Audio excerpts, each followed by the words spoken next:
ఎప్పుడూ విజయశాంతియే, అదే పౌరుషం, అదే రోషం, ఏం తగ్గేదేలే.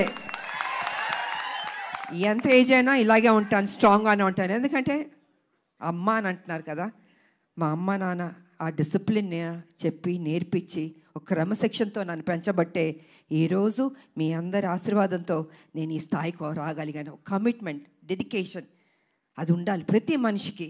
తల్లిదండ్రుల మీద ఆప్యాయత ఉండాలి, ప్రేమించాలి చివరిదాకా.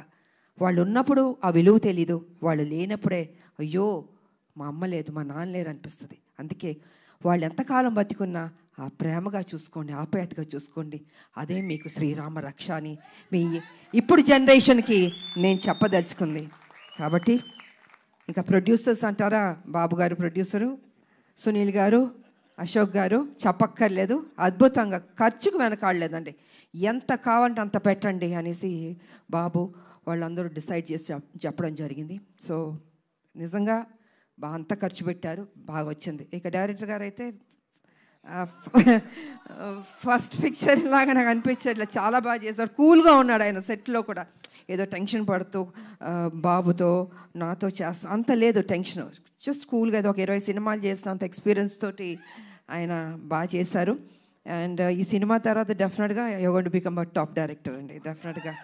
బాబు భలే ఒక్కొక్కళ్ళు ఎత్తికి తీసుకొస్తే నేను అడిగాను, బాబు డైరెక్టర్లు ఎక్కడెక్కడి నుంచో ఎత్తికి తీసుకొస్తారు, ఎలా కనపడతా అంటే లేదమ్మా ఏదో చెప్తూ ఉన్నాడు.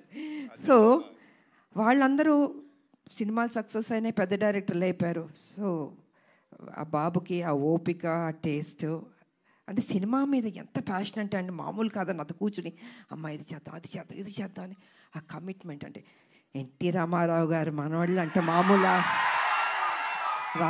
రామారావు గారు నేర్పించిన ఆ డెడికేషన్, సిన్సియారిటీ, అసలు క్రమశిక్షణ నిజంగా ఈ జనరేషన్లో కూడా ఇలా ఉండడం అన్నది నాకే షాక్ అనిపించింది. సో బాబు ఎప్పుడు ఇలా ఉండాలి, హ్యాపీగా ఉండాలి, మంచి మంచి సినిమాలు చేయాలి. అండ్ ఈ సినిమాలో ఆయన పర్ఫార్మెన్స్ చూడండి, ఐ థింక్ క్లైమాక్స్లో అయితే మీరు షాక్ అయిపోతారు. నేను రివీల్ చేయదలుచుకోవట్లేదు, మామూలుగా కాదు, మీరు చూసిన తర్వాత తెలుసు అంత బాగుంటుంది. అండ్ షాక్ అవుతారు ఒక్క నిమిషం, అలా ఉంటుంది క్లైమాక్స్. సో అండ్ ఇంకా చెప్పడానికి ఏం లేదు, అన్నీ చెప్పేశాను నేను. ఈ సినిమా పెద్ద హిట్ చేయాలి.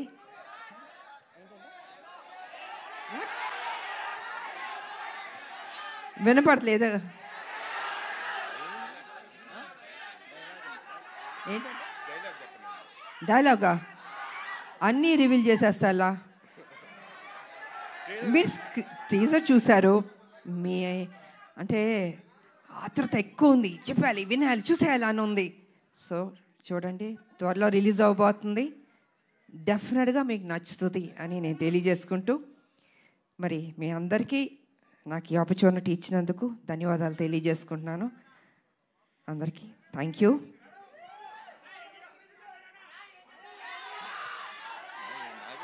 అందరూ ఒక్కటి అడగండి, ఒక్కొక్కళ్ళు ఒక్కటి అడుగుతున్నారు. టీజర్ బాగుంది కదా, ఈ ఉత్సాహం సినిమా మీద కూడా చూపించండి, అదర కొట్టండి, బ్లాక్ బస్టర్ హిట్ ఇవ్వండి. Thank you so much. Media సోదరులు వచ్చినందుకు కూడా thank you so much. Thank you ma'am, thank you so much. Ma'am actually first of all మేము మీ ఫ్యాన్స్ అందరి తరపున, తెలుగు ఆడియన్స్ అందరి తరపున మీకు థ్యాంక్స్ చెప్పాలి. ఎందుకంటే మీరు ఒప్పుకోబట్టే మళ్ళీ మేము మిమ్మల్ని యాక్షన్ మోడ్లో చూసే అదృష్టం మాకు కలుగుతోంది. ఎందుకంటే విజయశాంతి గారికి యాక్షన్ ఫ్యాన్స్ అనేది కేవలం తెలుగులోనే కాదు, ఇండియా వైడ్గా ఉన్నారు. సో అటువంటిది బ్యాక్ ఇంటూ యాక్షన్ రావడం ఎలా అనిపించింది మ్యామ్? లేదు, నాకు సర్లే నీకు ఎవరి తర్వాత ఒక సినిమా చేయండి అంటున్నారు. సబ్జెక్టులు చాలా సినిమాలు వచ్చాయి, but I was not happy అండి. నాకు నిజంగా నచ్చలేదు. అరే వాళ్ళ కోసం ఎక్కువ సినిమాలు చేయాలి నాకు ఎప్పుడూ లేదు. I think almost have complete, చాలా సినిమాలు చేశాను. కాకపోతే ఏమో రాదేమో, చేయలేనేమో అనుకున్నా. కానీ ఆ టైంకి ఈయన సబ్జెక్ట్ చెప్పడం, సో ఆ గ్యాప్ దొరకడం నాకు, దీంట్లో యాక్షన్ ఒకటి ఉంది, హీరో గారు ఓకే అన్నారా అన్నా నేను. అంటే ఈ సైడ్ లేదు, బాబు ఏమన్నారంటే విజయశాంతి గారు చేస్తేనే నేను చేస్తాను ఈ సినిమా అన్నారు. దెన్ అయితే ఓకే అమ్మయ్య బాబాయ్ ఆ ముక్క అని ఉంటే నేను డెఫినెట్గా చేస్తానని ఒప్పుకున్నాను. సో అదే త్రూ అవుట్ కంటిన్యూ అయింది. అండ్ ప్రతి విషయాన్ని చాలా సపోర్టివ్గా ఉన్నాడు బాబు. నేను నిజంగా చెప్తున్నాను, ఏదో ఇవాళ మనందరం కలిసామని కాదు, హోల్హార్టెడ్గా చెప్తున్నాను. I was so happy. మీరు ఇందాక ఆ ఫస్ట్ టేక్ గురించి చెప్పారు కదా, సో ఆ ఫస్ట్ టేక్కి ముందు ఈ సినిమా ఒప్పుకున్న తర్వాత ఆ గ్యాప్లో ప్రిపరేషన్ ఏమన్నా జరిగిందా? నా జీవితంలో ఎప్పుడూ ప్రిపేర్ అవ్వలేదు. యాక్షన్ అది సెట్కి వెళ్ళడం నేనేం నేర్చుకోలేదు. ఏది యాక్షన్ నా జీవితంలో నేర్చుకున్నాను అంటే ఫ్లెక్సిబిలిటీ బాడీలో ఉంది కాబట్టి. అప్పుడు 20 అడుగుల నుంచి గన్లు పెట్టుకుని దూకమంటే దూకేవాళ్ళం. ఎంత రిస్క్ షాట్స్. అప్పుడు గ్రాఫిక్స్ కూడా లేవు కదా మాకు.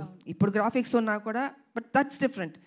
సో నాకు ప్రిపేర్ అవ్వడము ఏమీ ఉండదు. ఆన్ స్పాట్ మాస్టర్ చెప్పాడా చేసేయడం అంతే. ఒక ధైర్యం, నమ్మకం, నా మీద నాకు నమ్మకం ఉంది.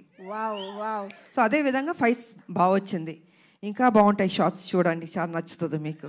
అమేజింగ్. Eagerly waiting ma'am. మా అందరికీ తెలుసు టాప్ హీరోస్తో వర్క్ చేస్తున్న టైంలో కూడా విజయశాంతి గారి కోసం ఎక్స్ట్రా యాక్షన్ సీక్వెన్సెస్ పెట్టేవారు అని అంటే అది మామూలు విషయం కాదు. ఇంకో ప్రాబ్లం ఏంటి తెలుసమ్మా, తమిళ్ డబ్బింగ్కి డిస్ట్రిబ్యూటర్లు వచ్చి ఎవరినైనా ఏదైనా పాటలు ఎన్ని అని అడుగుతారు. అలా కాదు, నా సినిమాకి మేడంకి ఎన్ని ఫైట్లు ఉన్నాయి? ఒక ఫైట్ సార్, ప్లీజ్ సార్ ఒక ఫైట్ వద్దు సార్, ఒక 4 ఫైట్లు అంటే నేను 4 ఫైట్లు మళ్ళీ కష్టపడాలి. సో ఇలా ఉండేది. ఇలాగా డిమాండ్ చేసి తీసుకున్నాం. బికాజ్ అది ప్రజల్లోంచి, అభిమానుల నుంచి ఆ డిమాండ్ వస్తుంది కాబట్టి విజయశాంతి ఫైట్స్ ఇలా ఉండాలి నచ్చేది. అందుకే లేడీ అమితాబ్ సూపర్ స్టార్లో పట్టాలు మీరు నాకు ఇచ్చారు.